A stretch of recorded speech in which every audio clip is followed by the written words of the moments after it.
Hello students, welcome back. आज हम लोग बात करेंगे कम्युनिकेशन के बारे में, meaning and definition of communication.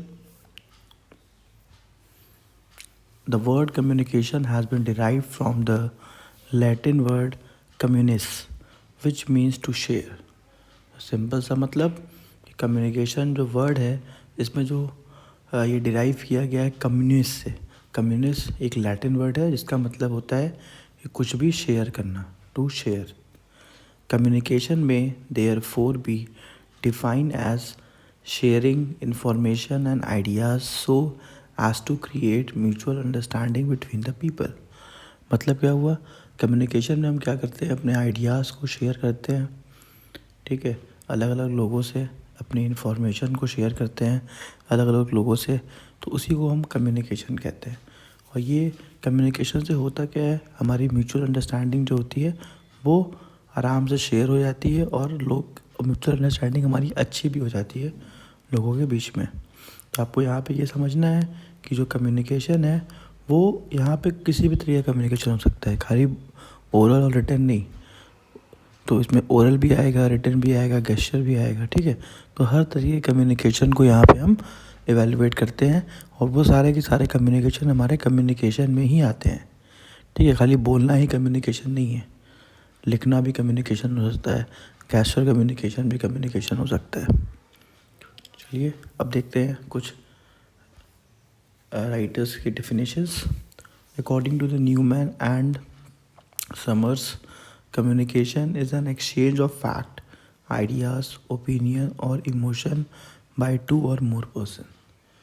तो ये दो राइटर्स के हिसाब से क्या है, कम्युनिकेशन जो है वहाँ पे हम फैक्ट्स और आइडिया और ओपिनियंस और इमोशंस को हम शेयर करते हैं। इसमें कम से कम दो लोग या फिर दो से ज़्यादा लोग लगते हैं, तभी कम्युनिकेशन पॉसिबल हो पाता है। क्योंकि कोई एक कम्युनिकेट करेगा और कोई एक उस चीज़ को समझेगा, तो एक सेंडर होगा एक रिसीवर होगा, बिना दो के कम्युनिकेशन नहीं हो सकता है। ठीक है, और यहाँ पे क्या एक्सचेंज करते हैं, फैक्ट्स, आइडियाज़, ओपिनियंस, इमोशंस, यही सारी चीज़ें एक्सचेंज होती है। तो ये है हमारा कम्युनिकेशन का एक परफेक्ट डेफिनेशन। अब आते हैं next. In the word of Allen, communication is the sum total of all the things one person does when he wants to create understanding in the mind of another. It is a bridge of meaning.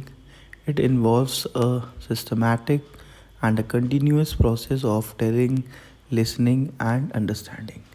तो communication क्या होता है, एक तरीके से देखा जाए तो अंडरस्टैंडिंग क्रिएट करने का एक तरीका होता है। किसी के दिमाग में हमें कोई समझदारी या फिर कोई भी बात बोलनी है, ठीक है, तो उस चीज़ को समझाना ही एक कम्युनिकेशन की शुरुआत है। तो यहाँ पे होता क्या है कि एक कम्युनिकेशन जो है एक तरीके का मीनिंग है, एक तरीके का ब्रिज है। ठीक है, जिससे हम अपनी बात को सामने रख सकते हैं, किसी को बता सकते हैं कि हमारे दिमाग में क्या चल रहा है और हम क्या कहना चाहते हैं। तो कम्युनिकेशन ही है जो हमें इस चीज़ को करने के लिए हेल्प करता है। It involve systematic and continuous process. तो सर कम्युनिकेशन क्या है, एक तरीके का सिस्टमैटिक और कंटिन्यूस प्रोसेस है। ठीक है, of telling, listening and understanding. मतलब यहाँ पे हम कोई भी चीज़ बताते हैं और सुनते भी हैं और उसको समझते भी हैं। तो कम्युनिकेशन में ये तीन कीवर्ड्स आप एकदम बढ़िया से याद कर लीजिए कि communication involves a continuous process of telling, listening and understanding. क्योंकि खाली बोलना या फिर केवल सुनना और केवल समझना ही कम्युनिकेशन नहीं है, ये एक पूरा प्रोसेस है जिसमें कि टेलिंग, लिसनिंग और अंडरस्टैंडिंग तीनों आते हैं। तो इस तरीके से आपको कम्युनिकेशन के डेफिनेशंस को याद करना है। आते हैं next. Communication is a goal oriented process. Communication can be effective if the sender and the receiver both are aware of the goal of the communication and there is a congruence of their goal। तो यहाँ पे क्या बता रहा है कि communication जो है वो इफ़ेक्टिव तभी हो पाता है जब कम्युनिकेशन करने वाला और कम्युनिकेशन सुनने वाला, मतलब दो लोगों के बीच में अगर कम्युनिकेशन हो रहा है तो उनका गोल क्लियर हो। ठीक है ना, अगर उनका गोल क्लियर हो कि हाँ हमें इस टॉपिक पे बात करनी है, तो सामने वाला का भी क्लियर है गोल, आपका भी क्लियर है, तो अब आप जब कम्युनिकेट करोगे तो कम्युनिकेट को इफ़ेक्टिव माना जाएगा। और कम्युनिकेशन को गोल ओरिएंटेड प्रोसेस भी कहा जाता है इसीलिए। और अच्छा कम्युनिकेशन, एक इफ़ेक्टिव कम्युनिकेशन ये दिखाता है कि जो आप बोल रहे हो सामने वाला सुन रहा है, समझ रहा है। तो ये तभी पॉसिबल होता है जब आपके गोल्स क्लियर हो, ठीक है। इसीलिए कम्युनिकेशन को हम लोग गोल ओरिएंटेड प्रोसेस भी कहते हैं, क्योंकि जहाँ पे गोल क्लियर नहीं है, खाली ऐसे ही बात चल रही है, तो वो कम्युनिकेशन इफ़ेक्टिव कम्युनिकेशन में नहीं आता। उसको कम्युनिकेशन तो बोलेंगे लेकिन इफ़ेक्टिव कम्युनिकेशन नहीं बोलेंगे। तो इफ़ेक्टिव कम्युनिकेशन तभी होता है जब गोल दोनों तरफ से क्लियर हो, सेंटर की तरफ से भी और रिसीवर की तरफ से भी। क्लियर है? नेक्स्ट आते हैं, कम्युनिकेशन इज़ इंटरडिसिप्लिनरी। मतलब क्या हुआ कि कम्युनिकेशन सारे डिसिप्लिन में यूज़ किए जाते हैं।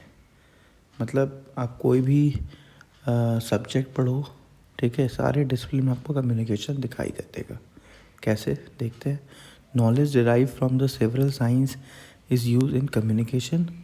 Anthropology study of body language, psychology study of perception and attitudes, sociology and political science study of voting behavior have provided insight to make communication effective।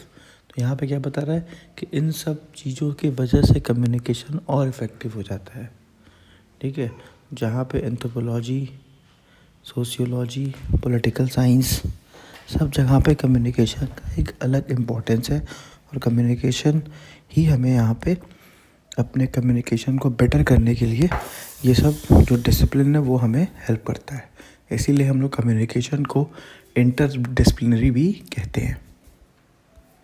Thank you student for watching. हमारे channel को please share करिए और subscribe करिए। Thank you.